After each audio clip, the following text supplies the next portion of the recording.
កីឡាកររូបណាដែលត្រូវប៉ះជាមួយនឹងឌីមសរ៉ុំបងប្អូន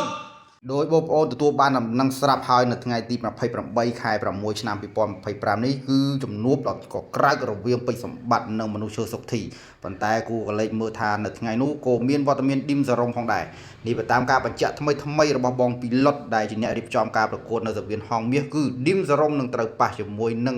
ពេជ្រសង្ហៈកូនសិស្សលោកគ្រូផាន់ម្នាក់ផងដែរការប្រកួតរវាងគេទាំងពីរនេះគឺជាការប្រកួតដណ្ដើមពានមួយគ្រឿងពីសាវៀន Extreme ហើយការប្រកួតនេះនឹងធ្វើឡើង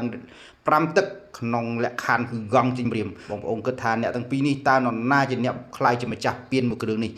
អ្នកទាំងពីរនេះគឺគីឡូ51គឺល្អដូចគ្នាតាន់ដូចគ្នាហើយក្បាច់ក្បូរក៏មានក្បួនរៀងរួញខ្លួនហើយការប្រកួតមួយនេះដឹងតែក៏ក្តៅហើយបងប្អូនគឺការប្រកួតដោយ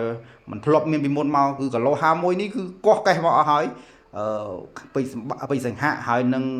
ឌីមសរ៉ុំនេះគឺជាកីឡាករដែលល្អគ្រប់គ្រឿងដូចគ្នាបងប្អូនចាំមើលទាំងអស់គ្នាថាថ្ងៃនោះនរណានឹងខ្លាយជាជើងឯកតើកីឡាកររូបណាដែលត្រូវប៉ះជាមួយនឹងឌីមសរ៉ុំបងប្អូនលោកគ្រូពេជ្រសុផាន់បើកភ្លើងខៀវហើយពេលនេះបាទ